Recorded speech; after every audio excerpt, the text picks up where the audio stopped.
Cette Mini Cooper S, elle reste unique dans sa catégorie des petites GTI, avec ses airs BCBG et ses manières chic et choc. Du coup, cette troisième génération, elle conserve un air de famille avec ses devancières, grâce à ses grands phares ronds, sa prise d'air sur le capot et ses fameuses bandes optionnelles.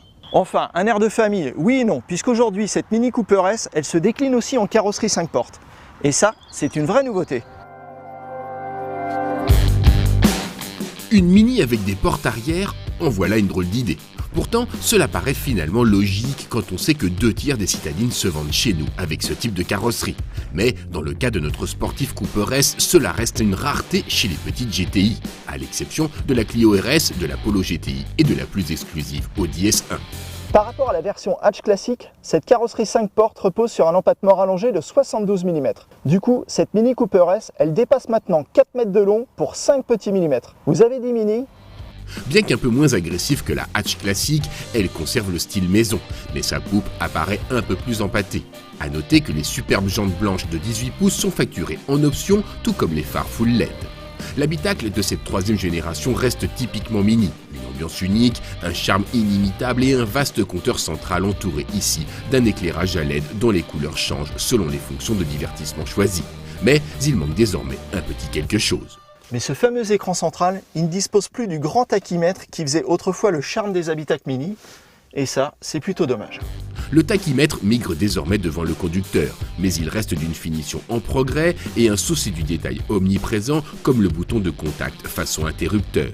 Cependant, la principale nouveauté se trouve à l'arrière. Alors bon, d'accord, cette Mini, elle a maintenant 5 portes, elle a un empattement rallongé, mais on est toujours aussi mal installé à l'arrière, il n'y a pas beaucoup d'espace aux jambes, l'espace central il est inutilisable et l'accès à bord problématique. Pour les familles, vous repasserez, même si c'est toujours mieux quand même que la version 3 portes.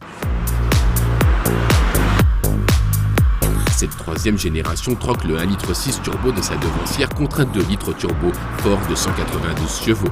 Cette mécanique au couple généreux est un peu moins enthousiasmante à haut régime, mais reste tout de même très réussie et raisonnablement sobre. Revers de médaille, son punch malmène la motricité et engendre quelques effets dans la direction qui incitent à un peu de bagarre au volant. Car, 5 portes ou non, la Mini reste une Mini. Si son empattement rallongé la rend peut-être un peu moins agile, elle reste toujours pétillante.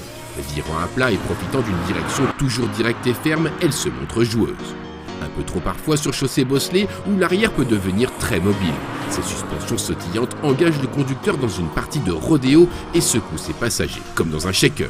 Pour le confort, vous repasserez, mais ce n'est pas ce que l'on attend d'une Mini, du moment que les sensations sont là. Et à part ça, quoi de neuf ? Cette troisième génération de Cooper S, elle a une petite surprise qui s'appelle le Mini Driving Mode. Il influe sur la consistance de direction et la réponse à l'accélérateur. Il propose au choix 3 programmes distincts. Le mode Green pour économiser du carburant et chasser le gaspille, le mode Mid pour une conduite normale ou le mode Sport pour faire vroom vroom. Mais comme souvent chez Mini, c'est en option. Vous l'aurez compris, la Cooper S 5 portes reste une vraie Mini de caractère avec les qualités et les défauts maison. Et si ses rivales sont plus accueillantes, la Mini s'en moque comme de ses premières bandes. Elle reste une icône toujours attachante qui facture ses qualités au prix fort.